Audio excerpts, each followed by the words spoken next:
Angel Reese, the most coddled, babied professional athlete in all of sports, continues to be the most babied and coddled professional athlete in all of sports, continues to have her peers say, "You go, girl.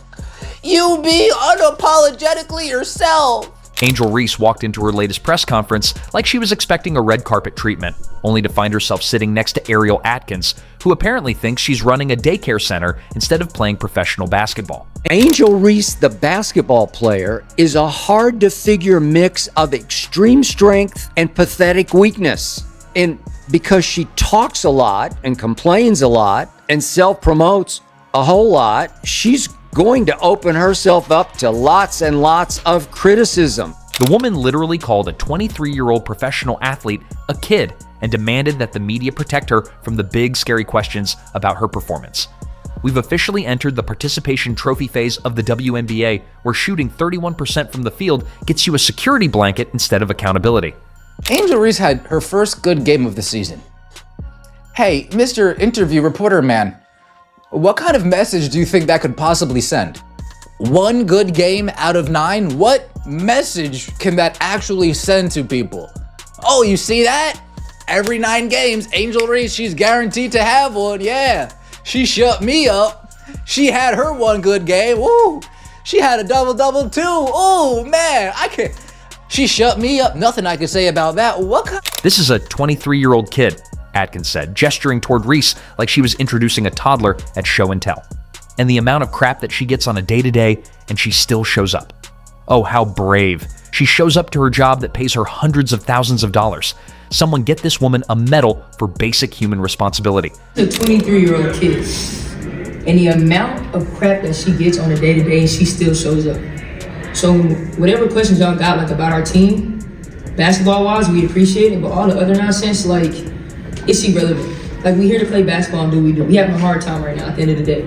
Just a 23-year-old kid who handles herself with grace. Her crown is heavy.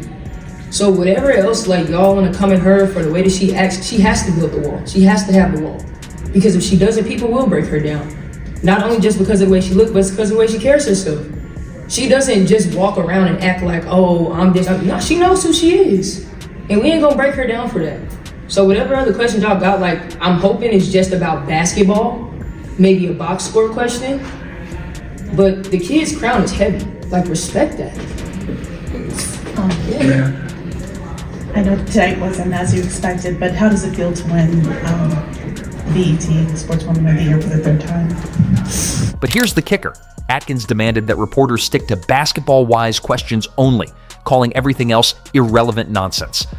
Ma'am, this isn't elementary school recess. These are professional athletes who put themselves in the public eye and collect paychecks based on performance. It's a part of it, unfortunately. It's a part of it.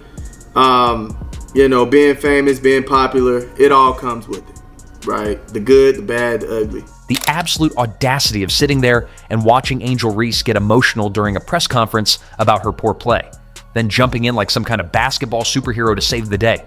Atkins literally said, her crown is heavy. Heavy? What crown? The crown of regressing from an already questionable 39% field goal percentage to a historically awful 31%? Because if that's the crown we're talking about, then yes, it should be heavy. Heavy with the weight of disappointment and unmet expectations. Here's what I kept saying about Angel Reese last season, and I'll drive it home again right here, right now. I'm not sure anybody has ever paid to see rebounding. Logo threes and magic passes, yeah, they will pay like crazy to watch Caitlin Clark. They'll pack NBA-sized arenas to watch Caitlin Clark. But Angel, for all your charisma and all your charm, all your highly entertaining social media presence, if you can score only 4 against the Fever without Caitlin and look laughably bad doing so, you can't say you're playing as big a part in the WNBA's exploding ratings as Caitlin is. You just can't say that. You can't make that case. If you are enjoying, please subscribe. But let's talk about the elephant in the room. The hypocrisy that's so thick you could cut it with a butter knife. Angel Reese herself said she wanted to take the villain role and that she'd continue to take that on. She literally embraced being the bad guy, told everyone she was fine with taking the backlash, and positioned herself as the antagonist to Caitlin Clark's hero narrative. I see what the Slows are doing. What are they doing? Now they're going to victimize Angel Reese and throw a national pity party to distract everyone from the disastrous performance she and this squad are displaying every game. Can't fool me. Damn it. It's that obvious, huh? It's that noticeable what they're doing, isn't it? But now that the criticism is actually coming her way, suddenly she needs protection. This is the same Angel Reese who spent her rookie year talking about how people are watching women's basketball because of me too, not just one person. The same Angel Reese who celebrated when Chennedy Carter cheap-shotted Caitlin Clark. The same Angel Reese who couldn't keep Clark's name out of her mouth during interviews and press conferences. But now, when a reporter tries to ask her about her own statements regarding her role in the league's popularity, she cuts them off with a curt, "Next question." You can't spend months building yourself up as the villain, then cry victim when people start treating you like one. Angel, what actually happened on the flagrant foul? You saw it. I couldn't tell what happened. Like, what was it looked We ran into each other. possibly like you even stepped on her foot. Like, it was as incidental as that. You can go look at it. Okay. Great. Next. Second from the right. And let's be crystal clear about what we're witnessing this season. A complete and utter collapse. Angel Reese is averaging 10.1 points per game on 35.8% shooting. That's not just bad. That's historically catastrophic for someone who was supposed to take the next step in her sophomore year. She's taking 7.3 shot attempts in the restricted area per game and making only 31.8% of them. For context, that's worse than any player in WNBA history who's attempted at least 5 shots in the paint per game. We're not talking about a slump, we're talking about a complete breakdown of fundamental basketball skills. Meanwhile, the media and her supporters keep trying to position her as being on the same level as Caitlin Clark. Let's do some quick math here, shall we? Clark averaged 17.1 points and 8.2 assists per game as a rookie while leading the league in assists. Reese, 13.6 points and 1.8 assists. This season, while Clark is putting together an MVP caliber campaign, Reese is shooting like she's playing with oven mitts. But somehow, we're supposed to pretend this is still a rivalry? This isn't a rivalry, it's a masterclass versus a meltdown. This is about sports. This is about athletic ability. You know what I'm saying? And when you look at Caitlin Clark's game, who's very reminiscent of a Steph Curry based on her range and the three, plus everything else she does. And then you look at Angel Reese, stop it. The Chicago Sky made major moves this offseason specifically to support Angel Reese. They traded away the 3rd overall pick for Ariel Atkins, brought in veteran leadership, and restructured the entire roster around her and Camila Cardoso. And what did they have to show for it? A 2-6 record and the worst point differential in league history through the first 2 games. ESPN literally ranked their young core at 7th in the league, with Reese's underperformance being cited as a major reason for the low ranking. But here's where it gets really rich. When confronted about her poor finishing at the rim, Reese declined to answer questions about it. When asked about her struggles, she gets defensive and shuts down. When reporters try to hold her accountable for her performance, suddenly she needs a bodyguard in the form of Ariel Atkins. This is the same person who positioned herself as tough enough to be the villain, but apparently isn't tough enough to answer questions about why she can't make layups. For all the scrutiny you do receive online and stuff of that nature, you know, what kind of messages a game like this send to them, as well as just the kind of momentum that this could build for you throughout the season? Yeah, I obviously don't worry about what's going on online. I get so much love in person. I haven't ever had a negative encounter in person ever. And I've been going through this for 3 years. I've never had an encounter in person that was negative. So people online are behind the keyboard for a reason, and I don't worry about that stuff. I trust my work. My teammates trust me. And I was telling Milla today, like, she felt like she was having a rough day, and I was like, how many times have I had a rough day? And you picked me up. So don't get down on yourself. I know my teammates have my back, my coaches have my back, and that's all that really matters. I don't have to prove anything to anybody but myself and my teammates. Second row on the left. And then Atkins has the nerve to say that Reese handles herself with grace. Grace? Is that what we're calling it when someone celebrates teammates committing flagrant fouls? Is that what we're calling it when someone refuses to answer legitimate questions about their performance? Is that what we're calling it when someone talks trash about having special whistles, then can't handle the heat when their own play gets scrutinized? Because if that's grace, then we'd hate to see what Atkins considers poor sportsmanship. The most frustrating part of this entire circus is watching the double standard play out in real time. Caitlin Clark gets hammered with flagrant fouls, takes cheap shots, and handles every question with poise and professionalism. Angel Reese commits a flagrant foul, shoots 0 for 8 in a game, and suddenly needs the media to ask her only box score questions. One player elevates the conversation, the other demands it be dumbed down to her level.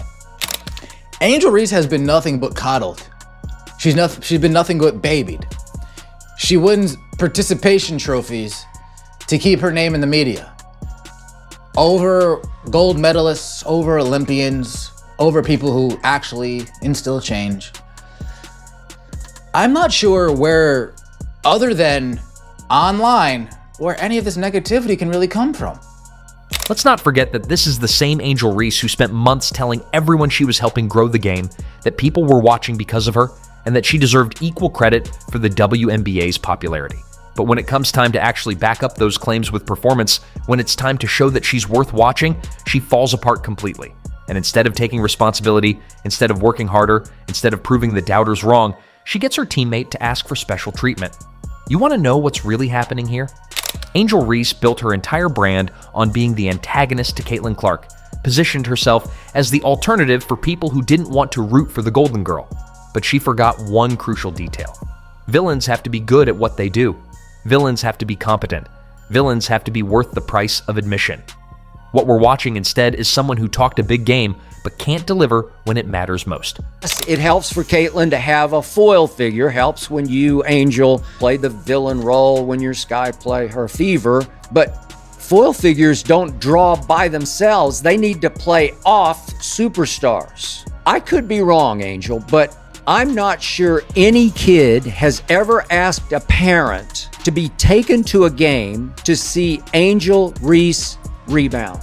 According to data, nearly 92% of Reese's shots come from within 10 feet, yet she's shooting just 28.0% from within 3 feet and 36.8% from 3 to 10 feet. This presents a fundamental problem for the Chicago Sky, as their leading shooter rarely attempts shots beyond the paint, but lacks efficiency even in her strongest area. In WNBA history through 28 seasons, there were 205 instances of players averaging at least 5 attempts in the restricted area for an entire season, with only 5 shooting under 50% and none worse than 43.8%. Reese's current 31.8% mark would represent the worst restricted area shooting percentage for any high-volume shooter in league history. The Chicago Sky are being outscored by 18 points per 100 possessions, and Angel Reese's regression is a major part of that. She's gone from 39.1% shooting to 31.1%, from being a promising rookie to being someone who needs protection from basic media questions. And instead of addressing the elephant in the room, that maybe, just maybe, her game isn't where it needs to be, we get theater, we get deflection, we get Ariel Atkins treating a grown woman like she's in kindergarten. She goes on and she talks about how she doesn't hear about the outside noise, how she's never had a negative encounter in real life, never had a negative encounter in real life. But Ben, there's no way. There's no way she's never had a negative encounter. You see, this is proof of the negative encounter. The WNBA even conducted an investigation about this negative encounter. No way Angel Reese said that. No way she did. Here's the brutal reality check that nobody wants to say out loud. Angel Reese positioned herself as Caitlin Clark's equal, demanded to be treated as such, and built her entire public persona around that comparison. But when the lights are brightest, when the expectations are highest, when it's time to actually play basketball at an elite level, she's not even in the same stratosphere.